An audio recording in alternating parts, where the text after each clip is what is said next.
Some people would look at Castle Heavenhelm and ask, why does it need such high towers? Why does it need such shining white stone? Why does it need 100 rooms and then 100 more? Why does its main keep scrape the clouds? The royals of Centralis would look to these people and answer, why not? Fantasy has a lot of mainstays that we all recognize. There is that one super powerful, super cool character that can kind of just bend the world to his whims.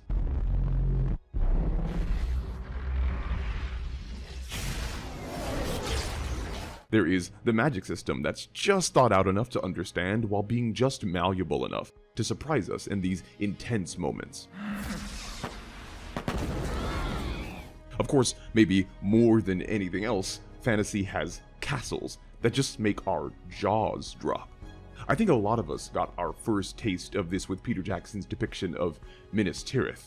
The shining white fortress just demands that you stand in awe of it. For myself and many others, Game of Thrones introduced us to our favorite castles. The Red Keep, Pike, and the Eyrie are amazing. And what's more, these castles weren't just constructs, they were characters themselves. When Winterfell was sacked and burned, it actually felt like someone I cared about was gravely injured. And to really set it home, I guess I have to shout out the real-world beauties like Neuschwanstein Castle and Mont St. Michael, citadels that stood as the inspirations for the very castles we love so much in fantasy. So of course, with all this personal investment that I have in castles, it is no wonder that I have spent a ridiculous amount of time filling my world with castles. But not just castles in a vacuum. Buildings, no matter how grand, don't really mean anything unless they are tied to people and history and cultures. Castles are only as important as the characters within them. And lucky for me, I've spent the last few years creating some wild characters. If we want to start off with the wildest, we have to talk about the Helmer. These are the Viking natives of a land called Helheim.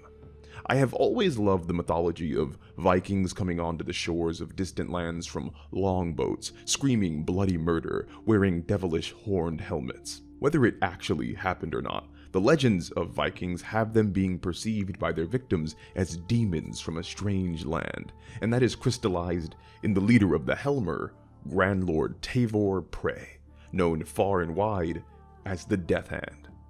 Tavor is feared for many reasons, partially for his half-monstrous body mutated because of the fiendish air of Helheim, but greater fear comes from his metal right arm, an arcana named Voskner. Anything Tavor touches with his arcana, he can make explode, from thrown pebbles to whole castle walls. I took much inspiration from Avatar's Combustion Man and FMA Brotherhood's Kimberly in creating the Death Hand. And for such a dangerous man, representing such a dangerous people, he needs a dangerous castle. And that then leads us to the capital of Helheim, the ancient and resilient seat of Hellhouse. The fortress is double-walled, battered from 1,000 battles, and constructed like a Norse temple and a longhouse combined. That's because for Helmer, they take pride in the castle's battle scars, and wouldn't repair it. And war is their religion, so a castle that looks like a temple is only fitting. The castle itself is meant to evoke feelings of a labyrinth, like legends where the dead are punished for eternity to wander in an endless maze. And I wanted the castle to seem almost like part of the vicious environment too. Giant red tektite crystals jut from both its walls and the landscape around it, and the crimson sky paints it to be the same color as the bloody ground beneath it. The people of Helheim take pride in the terror of their horrific homeland, and they take equal pride in their monstrous capital castle. There are actually major antagonists in my upcoming 1,000-page epic fantasy, My Rite of Conquest, so make sure to keep an eye out for that, hopefully out very soon. However, there are more civilized castles throughout my world, along with more calm, cool, and collected characters within them. One such group of people is the powerful house Greenview, who rule over the country of Longgrove in Centralis. This family has grown wealthy from its talent to promote any seed or plant to grow with just their touch, creating months' worth of crops in just minutes. Through serendipity though, the most powerful member of this family doesn't have a talent at all. Her name is Anthuria, the main character for my 5th book, the psychological thriller Seeds of Shadows. Anthuria is nearly a century old and secretly leads a vast criminal empire. And unbeknownst to her family, her base of operations has been the Greenview's legendary castle, Alashan.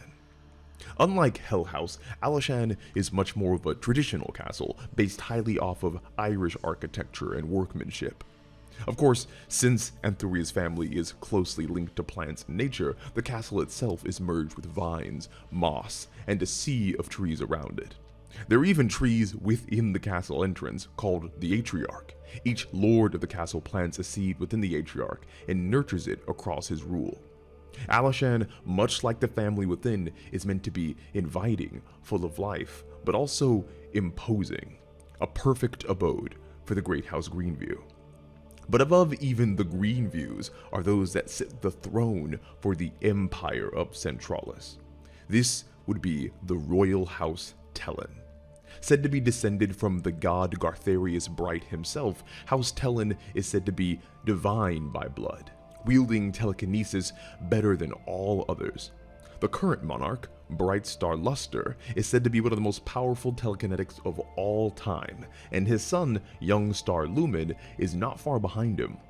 His adoptive son, Prince Jackal, is renowned as the deadliest swordsman in the Empire, and wields Noctimore, the shining white blade of Gartharius himself, passed down for hundreds of years. These 3 men are main characters in my first book, Blood of One's Blood, and you can actually see Noctimore here on the cover art. Depending on when you watch this video, an actual audiobook for this novel might also be available, so head to my website and check it out. But for such a powerful and holy house as the Telens, they would need a castle that inspired equal reverence to all that beheld it. And so Heavenhelm was built. Needlessly large, the castle shines white and yellow and gold, the colors of House Telen. It has a little bit from both the castles we looked at before, double walls for extra protection, and a cathedral-like appearance to evoke this spiritual religious aura. Heavenhelm also has white forests within its walls called the Sun's Sylvan, meant to look like heavenly clouds, but also meant to be an oasis for House Telen to retreat to. I took large inspiration from Winterfell's Godswood for that. Heavenhelm Castle is so famous that the Hand of the World, my version of the United Nations, meets there to change the course of alliances, trade, and therefore history itself. Yet, Heavenhelm is not the oldest or even biggest castle in the world, not even close.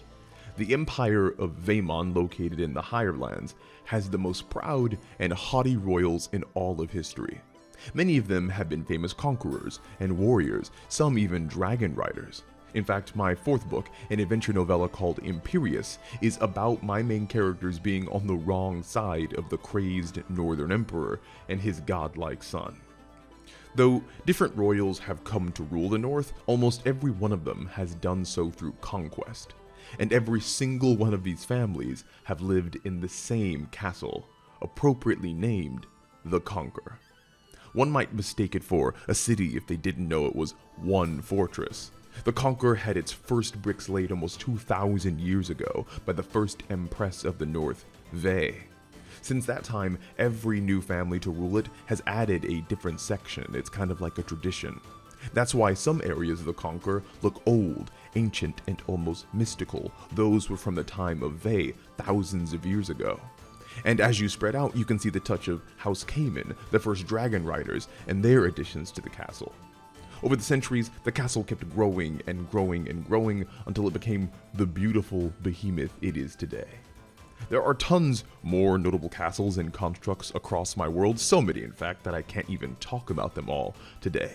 But if you want to learn more about these places and the histories that make them so special, please check out my books available on my website. I'll include a link below. If every subscriber on this channel bought just 1 copy, I'd be able to fund more art, more videos, audiobooks, and even physical copies for you guys that are asking for it. Plus, I love just sharing my stories with y'all too. Anyway, thanks for watching all the way until the end. Leave a like, comment, and subscribe, and watch out for any new updates that I have for you all. As always, it was a pleasure, and I'll talk to you all again soon.